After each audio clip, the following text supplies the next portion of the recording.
இன்றைக்கும் பல்வேறு பத்திரிகைகளிலே, ஐரோப்பிய நாட்டிலே வெளிவரக்கூடிய நம்முடைய பத்திரிகைகளிலே இந்த புத்தகத்தின் பல பகுதிகள் தொடர் கட்டுரைகளாக இன்னமும் வந்து கொண்டிருக்கின்றன.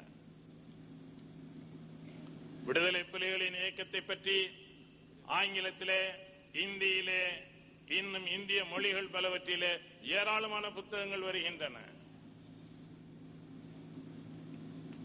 தடை செய்யப்பட்ட ஒரு இயக்கத்தை பற்றி எழுதவும் கூடாது, பேசவும் கூடாது என்று சொல்வீர்களானால், முந்தா நாள் பிரபாகரன் அவர்கள் நடத்திய அந்த பேட்டியை எல்லா பத்திரிகைகளும் முதல் பக்கத்திலே பக்கம் பக்கமாக வெளியிட்டிருக்கிறார்களே. வழக்கமாக எதிர்த்து வருகிற இந்து பத்திரிகை கூட முதல் பக்கத்திலே பிரபாகரனின் வண்ணப்படத்தை வெளியிட்டு அவர்கள் வெளியிட்டிருக்கிறார்களே. அவர்கள் மீதெல்லாம் நடவடிக்கை எடுப்பீர்களா? என்ன பைத்தியக்காரத்தனமான எண்ணம் உங்களுக்கு?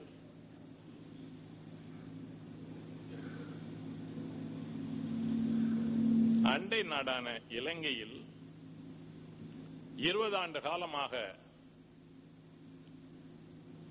மிகப்பெரிய போர் நடந்து 60,000த்திற்கும் மேற்பட்ட தமிழர்கள் தங்கள் உயிரை இழந்து, சிங்கள ராணுவ வீரர்களும் பல்லாயிரக்கணக்கிலே செத்து மடிந்து, விடுதலை புலிகளின் இயக்கத்தைச் சேர்ந்த இளைஞர்களும் யகுதிகளும் ஏறத்தாழ 17,000 பேர் உயிர் தியாகம் செய்து, அந்த நாடே ரணகளமாகி இரத்த களரியாகி ஏறத்தாழ 15 லட்சத்திற்கு மேற்பட்ட மக்கள், நம்முடைய தமிழர்கள் அகதிகளாக உலகம் பூராவும் சிதறி, உள்நாட்டிலேயே 10 லட்சம் மக்கள் வீடு வாசல்களை விட்டு வெளியேறி அகதிகளாக தெரிந்து கொண்டிருக்கக்கூடிய ஒரு பரிதாபகரமான சூழ்நிலை. அங்கே உணவில்லை, மருந்தில்லை, அத்தியாவசியமான பண்டங்கள் அவர்களுக்கு இல்லை.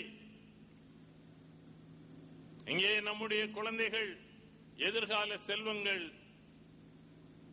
வளர்ச்சி குன்றி அங்கே வளர்ந்து கொண்டிருக்கின்றன.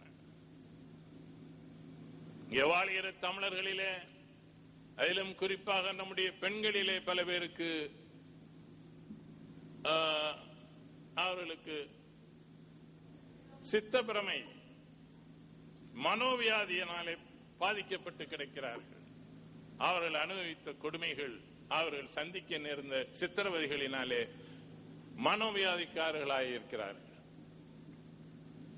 இந்த சூழ்நிலையிலே அங்கே யுத்தம் நின்று ஒரு சமாதானம் ஏற்படுகிற ஒரு நல்ல வாய்ப்பு உருவாகி சமாதானத்திற்கான பேச்சுவார்த்தை தொடங்கும் போது மனிதநேயம் உள்ள யாராவது அதை எதிர்த்து பேசுவார்களா?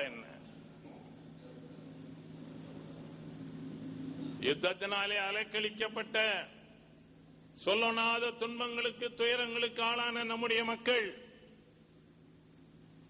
அது தமிழர்களாக இருந்தாலும் சிங்களவர்களாக இருந்தாலும் சரி, இனிமேலாவது அமைதியான ஒரு வாழ்வு அவர்களுக்கு கிடைக்கட்டும் என்றுதான் மனிதநேயம் கொண்டவர்கள் உண்மையிலேயே விரும்புவார். ஆனால் ஒரு பேச்சுவார்த்தை நடப்பதையே இங்கே சகித்துக் கொள்ள முடியவில்லை. அதிலும் குறிப்பாக பிரபாகரன் அவர்கள் சர்வதேச பத்திரிகையாளர்களை சந்திக்கிறார் என்ற செய்தி வந்தவுடன் முதலாக இந்து பத்திரிகை, அந்த பத்திரிகைக்கு இரத்த கொதிப்பு ஏற்பட்டு போய் அவர்கள் ஒரு தலையங்கம் திட்டுகிறார். இந்து பத்திரிகைக்கு ஒரு பெரிய பாரம்பரியம் உண்டு. ஆனால் இன்றைக்கு இந்து பத்திரிகை என்ன இருக்கிறது? அறிஞர் அண்ணா அவர்கள் சொன்னது போல சந்துமுனை சிந்துபாடியாக மாறி இருக்கிறது. ஒரு பெரிய பத்திரிகையிலே என்ன எழுதுகிறார்கள் தலையங்கம் பாருங்கள். இந்தியா அண்ட் எல்டிடி என்ற தலைப்பிலே ஏப்ரல் 10ஆம் தேதி அவர்கள் ஒரு தலையங்கம் எழுதியிருக்கிறார். பிரபாகரன் பத்திரிகை நிருபர்களை சந்திப்பதே அடாவடித்தனம் என்று முதல் வாக்கியமே. The audacious move by the terrorist leader of the Liberation Tigers of Tamil Eelam, Velupillai Prabharan, to appear unhindered in the public domain at Kilinochchi in Sri Lanka today has been made possible by a number of critical factors. பத்திரிகை நிருபர்களை சந்திப்பதே அடாவடித்தனமா? அப்படியானால் மற்ற பத்திரிகைகளை விடுங்கள். உங்களுடைய பத்திரிகை நிருபர்கள் எதற்காக அந்த கூட்டத்திற்கு போனார்கள்? அடாவடித்தனமான ஒரு பேரொழியூர் கூட்டம் நடத்தினால் நீங்கள் அதற்கு போனால் என்ன அர்த்தம்? என்ன அர்த்தம் அதற்கு? அதாவது இந்த தலையங்கம் எழுதியவர் தன்னுடைய பேனாலே விஷத்தை ஊற்றி எழுதியிருக்கிறார். அந்த அளவுக்கு ஆத்திரமும் ஆங்காரமும் எழுதுகிறார் அவர். இன்னொரு இடத்திலே சொல்லுகிறார், ராஜீவ் கொலை வழக்கிலே முதல் குற்றவாளியாக குற்றம் சாட்டப்பட்டிருக்கிற பிரபாரனை ஏன் இந்திய அரசு இன்னமும் பிடிக்கவில்லை? ஏன் பிடித்து இந்தியாவுக்கு கொண்டு வரவில்லை என்று இந்திய அரசாங்கத்தை கடுமையாக சாடுகிறார். அத்தோடு நிற்கவில்லை. இந்து பத்திரிகையின் தலையங்கம் எழுதுபவர் அந்த பத்திரிகை தலையங்க ஆசிரியராக மட்டுமில்லை, அகில இந்திய காங்கிரஸ் கட்சிக்கு ஆலோசகராகவும் ஆயிருக்கிறார். அவர் சொல்லுகிறார் பாருங்க, the inexplicable silence of Congress party itself on Mr. Prabharan's current tactics does not absolve the government of India of its diplomatic inaction insofar as his visibility is concerned.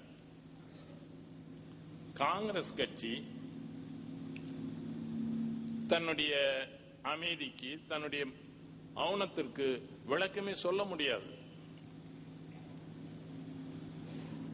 பிரபாரன் பற்றிய விஷயத்திலே இந்திய அரசு மேற்கொண்டிருக்கக்கூடிய இந்த ராஜதந்திர நடவடிக்கை செயலற்று போன ஒரு நடவடிக்கை.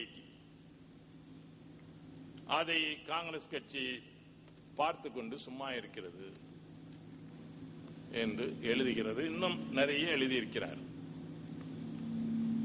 இது 10ஆம் தேதி வருகிறது. அடுத்த நாள் 11ஆம் தேதி அகில இந்திய காங்கிரஸ் கட்சியின் செய்தி விமர்சகர், தி ஸ்போக்ஸ் பர்சன் திருவாளர் ஜெயபால் ரெட்டி அவர்கள் பத்திரிகை நிருபர்களை கூட்டி அவசர அவசரமாக அறிவிக்கிறார், பிரபாரனை உடனடியாக பிடித்துக் கொண்டு வர வேண்டும். ராஜீவ் கொலைகாரர், அவரை இங்கு கொண்டு வராமல் இந்த அரசு இன்னமும் சும்மா இருப்பது சரியல்ல என்று ஒரு அறிக்கை வெளியிடுகிறார். காங்கிரஸ் கட்சிக்கு, சோனியா அம்மையார் அவர்கள் தலைமையில் இருக்கக்கூடிய இந்த காங்கிரஸ் கட்சிக்கு சுயபுத்தி என்பது இல்லை. இந்து பத்திரிகை சொன்ன பிற்பாடுதான் இவர்களுக்கு புத்தி வருகிறது. உடனே அறிக்கை கொடுக்கிறார். அறிக்கை கொடுப்பதற்கு முன்னாலே ஜெயபால் ரெட்டி யோசித்திருக்க வேண்டாமா? ராஜீவ்காந்தி படுகொலையான பின்னால்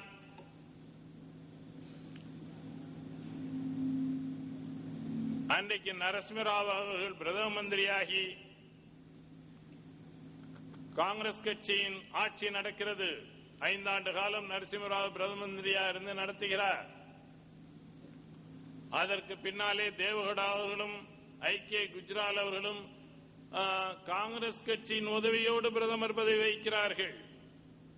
ஆக கிட்டத்தட்ட 7 ஆண்டு காலம் காங்கிரசும் காங்கிரஸ் ஆதரவு பெற்றவர்களும் தான் பிரதமராக இருக்கிறார்கள். காங்கிரஸ் ஆட்சி நடக்கிறது. இந்த 7 ஆண்டு காலத்திலே பிரபாரனை பிடிக்க வேண்டும் என்ற குரலை ஒரு காங்கிரஸ்காரன் கூட எழுப்பவில்லையே. ஏன்? ஆட்சி போன பிற்பாடுதான் உங்களுக்கு புத்தி வருமா? அதுவும் இந்து பத்திரிகை சொன்ன பிற்பாடுதான் புத்தி வருமா என்ன உங்களுக்கு?